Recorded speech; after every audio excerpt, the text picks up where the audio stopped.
Bismillahirrahmanirrahim. Assalamualaikum warahmatullahi wabarakatuh. Waalaikumsalam warahmatullahi wabarakatuh.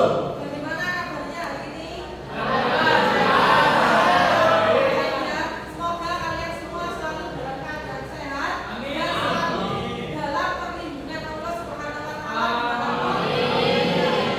Pada kesempatan hari ini izinkan saya untuk mensosialisasikan materi dasar anti korupsi dengan tema generasi muda SMK Negeri 2 Surabaya berintegritas, jujur, berani dan konsisten. Next. Ya, ini perkenalkan nama saya, kalian sudah kenal saya ya. Jadi di sini saya sebagai guru PPKN yang bertugas di SMK Negeri 2 Surabaya. Jangan lupa ya kalau bisa follow IG saya itu. Next. Next. Saya 2 kali melakukan penyuluhan sebelumnya. Yang pertama kemarin ini saya lakukan di tanggal 18 September 2025 di ruang meeting di SMK Negeri 2 Surabaya dengan siswa kelas 10 TKJ 2 dan 10 RTL 2, dan penyuluhan pada kali ini di kelas 10 RTL 11. Next. Jika ada sebuah pantun, hari ini hari Kamis, besok hari bagaimana kabarnya hari ini? Optimis, semoga hari-harimu selalu semangat.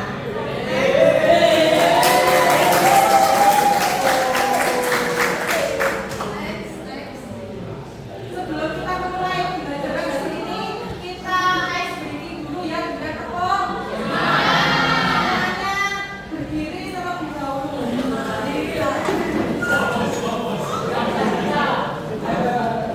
Anak-anak ikuti saya ya. Next. Jika saya menyampaikan tepuk 1, maka tepuk 1 sambil bilang tepuk 2, oke. Tepuk 3, semangat. Tepuk 4, konsentrasi. Tepuk 5, siap belajar. Sudah bisa ya? Kita mulai ice breaking sebelum mulai belajar. 1, 2, 3. Tepuk 1. Tepuk 2. Tepuk 3. Tepuk 4. Konsentrasi. Tepuk 5. Siap belajar. Terima kasih. Kalian bisa Next. Kesepakatan kelas. Saya minta tolong kesepakatan kelas ini dibaca dari mulai Satria terus ke teman-teman yang belakang. Nomor 1. 1. Tepat waktu masuk dan keluar kelas. Ya, sebelahnya. 2. Berdoa sebelum dan sesudah belajar. 3. Terima penjelasan guru. 4. Bertanya jika tidak mengerti. 5. Berbagi terhadap kesamaan. 6. Jangan bersiap. Karena Amado Fakultinal. Next. Semangat ya, anak-anak ya. Terus nanti setelah ini bisa kalian isi link pretestnya ya. Next. Ada sebuah pertanyaan. Pernahkah kalian melihat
logika. Selanjutnya kita akan belajar tentang pengertian faktor dan teori penyebab terjadinya korupsi. Next, saya minta tolong ke Akmal untuk dibaca apa itu korupsi. Mal, angkat tangan Mal. Ya. Ya keras ya. Ya, korupsi dalam bahasa Latin koruptio dari kata kerja corrupere dalam bentuk merusak, membahayakan, dan mempertahankan. Korupsi berarti penyelewengan atau penyalahgunaan jabatan bagi kepentingan pribadi atau orang lain, termasuk melakukan dan berlapor. Jadi korupsi adalah penyelewengan atau penyalahgunaan jabatan. Next. Nah ini negara Indonesia rugi 606,47 triliun karena korupsi timah. Next.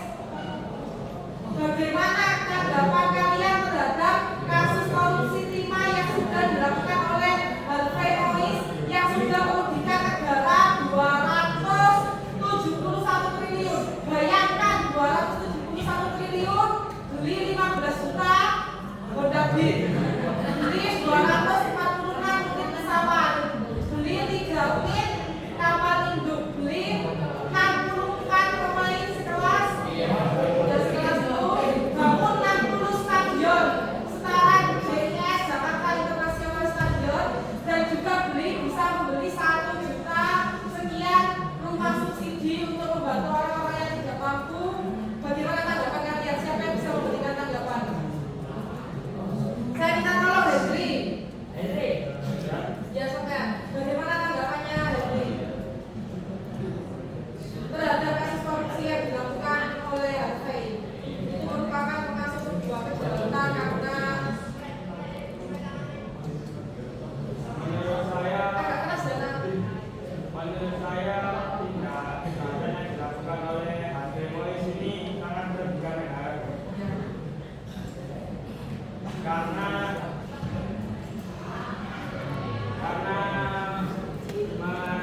menyelesaikan uang yang harusnya bisa membantu masyarakat luas yang membutuhkan.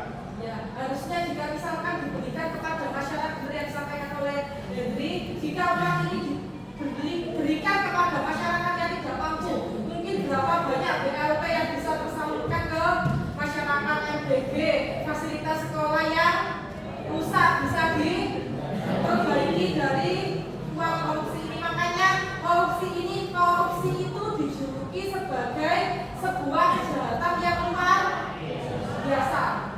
Karena ya kejahatan luar biasa karena beliau ingin memperkaya dirinya sendiri, padahal harusnya seorang pejabat itu lebih memikirkan kepentingan rakyat itu harusnya, tapi faktanya yang terjadi di lapangan banyak sekali pejabat pemerintah yang padahal gajinya sudah besar sekali tapi masih punya niatan untuk korupsi. Next.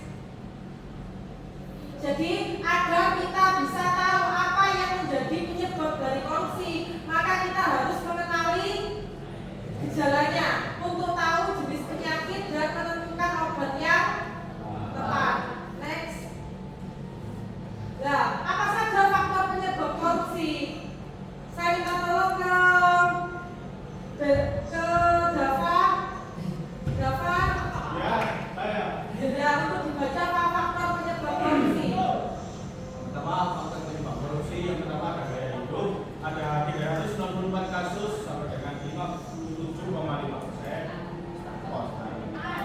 Pasangan total 129 kasus, setara dengan 29,1%. Tekanan keuangan ada 30 kasus, setara dengan 4,4%. Kebutuhan dasar ada 17 kasus, setara dengan 2,5%. Ketergantungan obat atau rokok ada 11 kasus sama dengan 1,6%. Percintaan ada 9 kasus sama dengan 1,3%. Dorongan anggota keluarga ada 9 kasus sama dengan 1,3%. Pangkat atau jabatan atau pendudukan ada 7 kasus setara dengan 1,0%. Ada hobi belanja ada 7 kasus setara dengan 1,6%. Ada tekanan atasan atau jabatan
berdasarkan teori Frau Triangle atau segitiga kecurangan.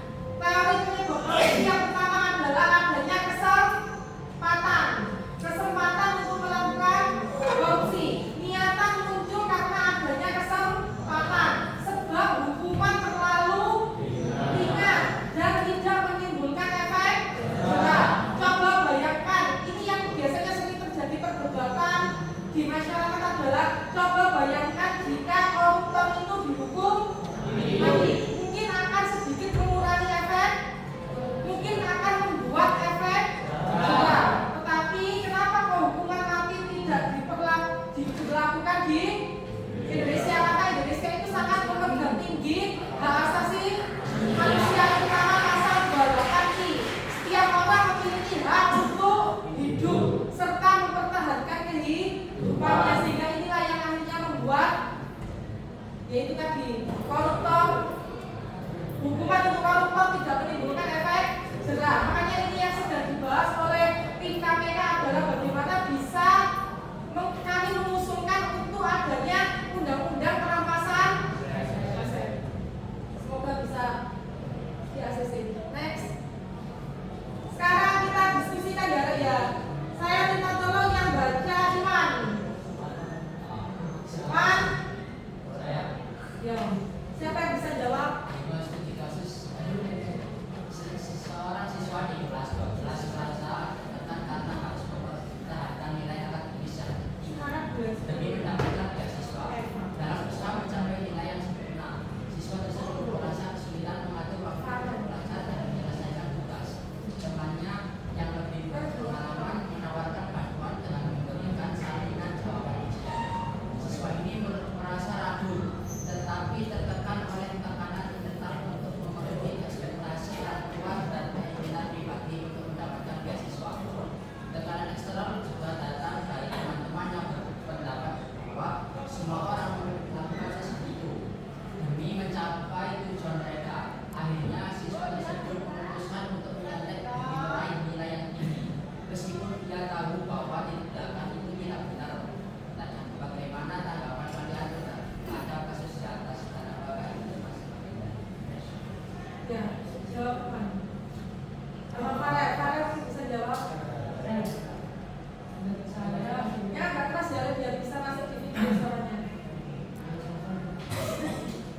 Menurut saya itu termasuk bagian dari pressure tekanan internal karena keinginan pribadi untuk bisa mendapatkan nilai yang lebih bagus. Tetapi menurut kamu, apakah cara dia melakukan itu dengan mencontek itu adalah hal yang benar? Tidak benar. Ya, jadi dia merasa tertekan karena ingin bisa masuk eligible, bisa daftar SNBP, seleksi nasional berdasarkan prestasi. Cuma di sini yang tidak boleh dilakukan adalah memutuskan untuk menyontek demi meraih nilai tinggi, karena mencontek itu adalah bagian dari ketidakjujuran dan tindakan itu tidak benar. Jadi usahakan untuk tidak mencontek.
Apakah tindakan siswa yang menerima hadiah dari masing kelas bisa disebut sebagai gratifikasi?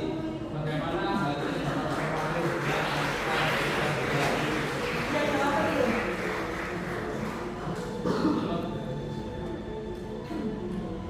Apakah tindakan siswa kata dia ada teman kalian yang memberikan hadiah tiket bioskop karena membantu mengerjakan tugas matematika?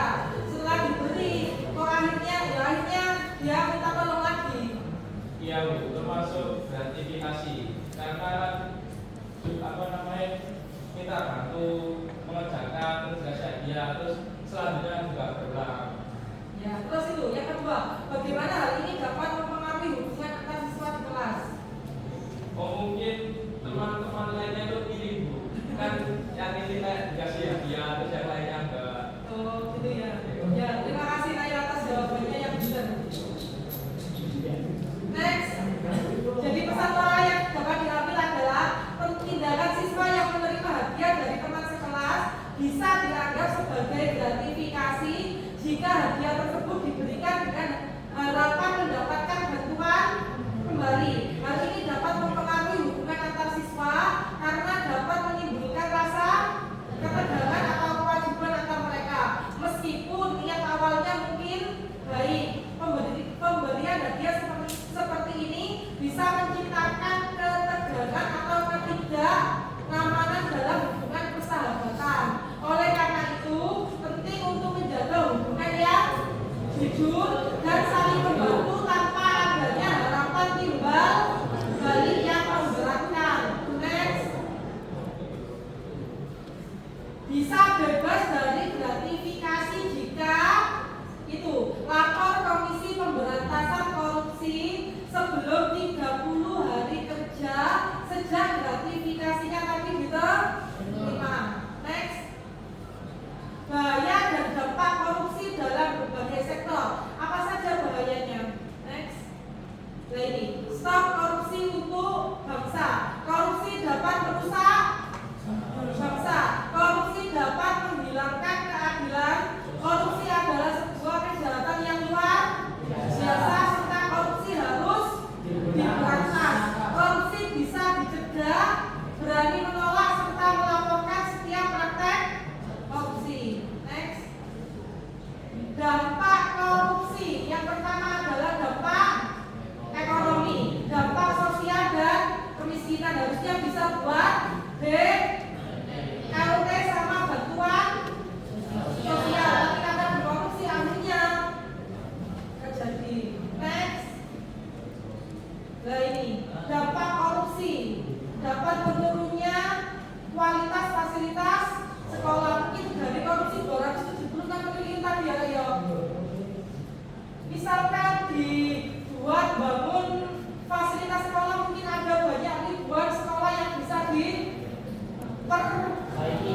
Makanya korupsi adalah sebuah kejahatan yang luar biasa. Next, strategi pemberantasannya harus seperti apa? Next, dari mulai penindakan, pencegahan serta pendidikan. Penindakannya adalah dengan menerapkan sanksi yang tegas untuk memberikan efek jerah. Pencegahannya adalah mendorong partisipasi masyarakat dalam memberikan pengawasan kepada publik dan melibatkan tokoh masyarakat dan agama dalam kampanye anti korupsi. Next, nah ini next. Nah, belajar PPKN merupakan salah satu alternatif untuk menanamkan sikap anti korupsi. Next, cegah korupsi karena jujur itu hebat. Next, integritas dan nilai-nilai anti korupsi. Next, nah nilai anti korupsi itu ada 9 dan disingkat dengan Jumat bersepeda kakak. Jujur, peduli, mandiri, disiplin, tanggung jawab, adil, berani, sederhana, dan kerja keras. Next, next. Di antara 9 nilai integritas di atas, kira-kira mana nilai integritas yang ada pada diri kalian? Siapa yang bisa menjawab? Dari yang saya bacakan tadi, dari mulai jujur sampai kerja keras yang sudah ada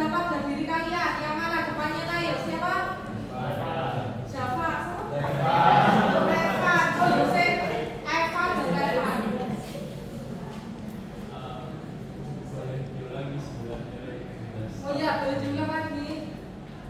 Nih. Yang apa atasnya lagi guys? Baik itu. Atasnya lagi.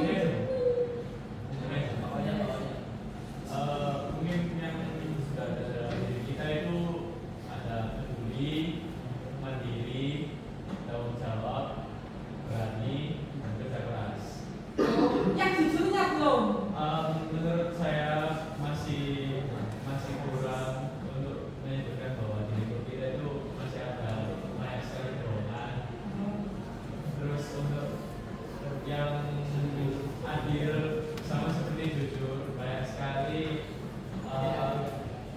orang-orang yang masih berusaha adil, termasuk pegawai negara sipil ataupun pegawai swasta ataupun saya sendiri sebagai siswa. Maka itu saya memilih peduli karena seperti pada sila Pancasila kemanusiaan yang terbatas kita harus peduli bersama. Untuk yang opsi mandiri juga yang mandiri kita juga sudah dewasa, sudah diharuskan melakukan segala sesuatu atas diri kita sendiri. Disiplin, sebagai manusia kita harus disiplin karena dengan disiplin kita tidak akan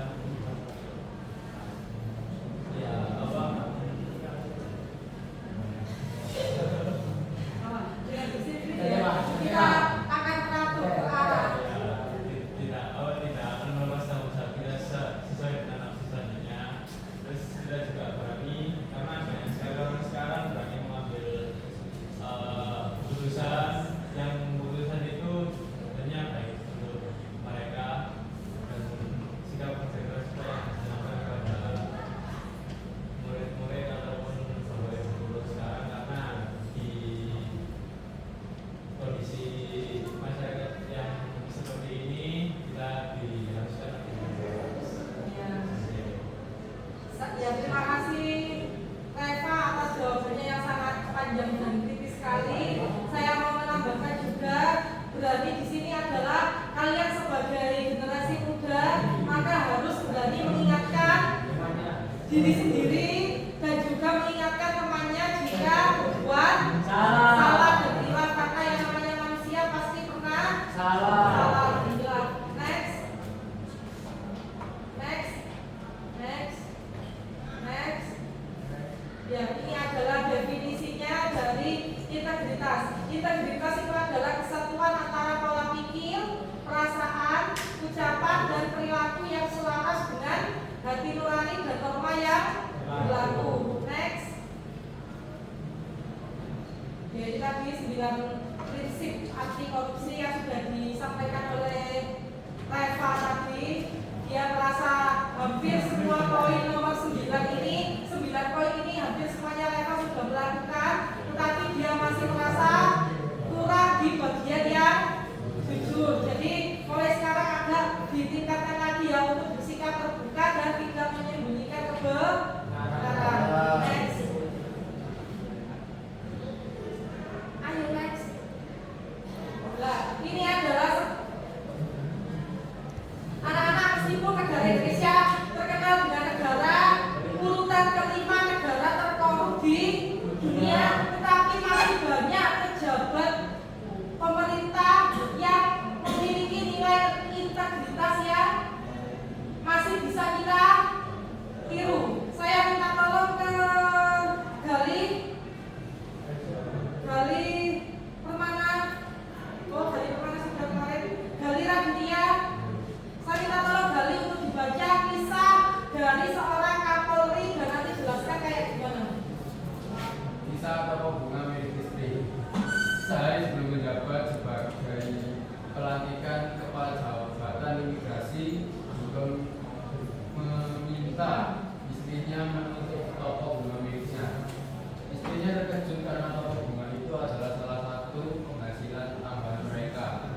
satu yaitu Baharudin Lopa. Bisa bensin Berlin. Saat Kakak Mas ya? penjabat Kajati Sulawesi Selatan. Kepala Jaksa Tinggi maksudnya. Ya.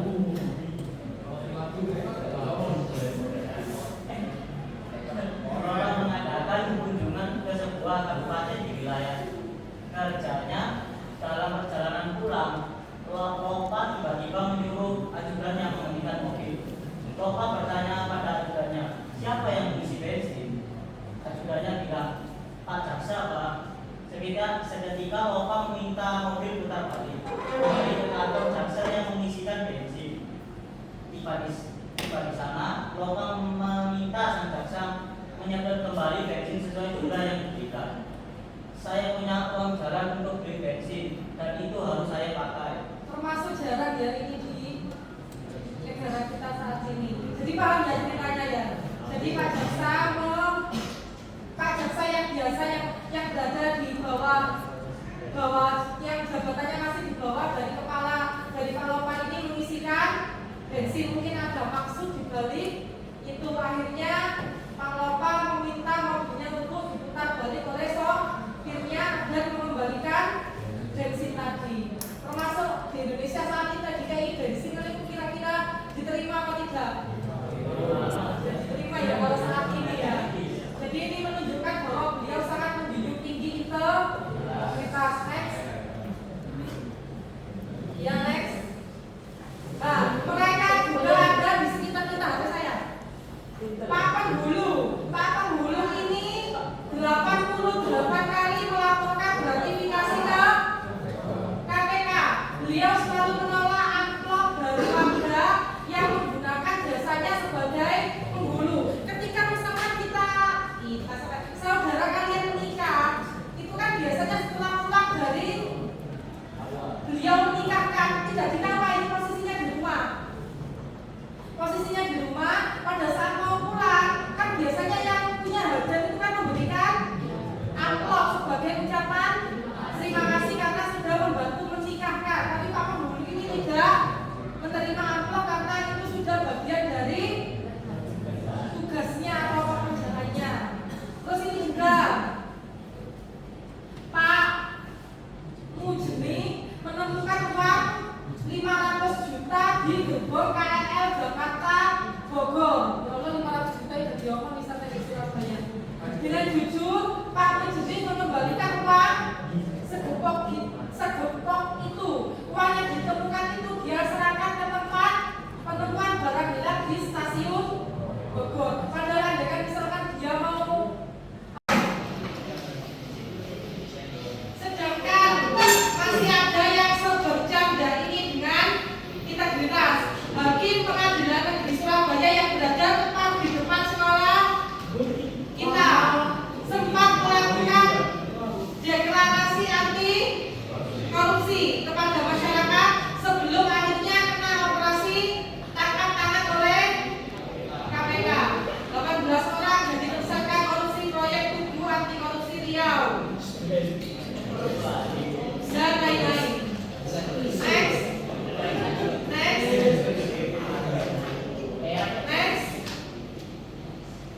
Saya ke atas lagi.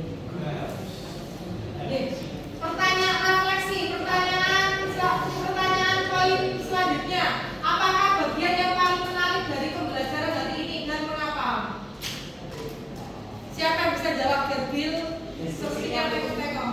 Ya betul. Diskusinya kok sangat menyenangkan dan bisa saling ada.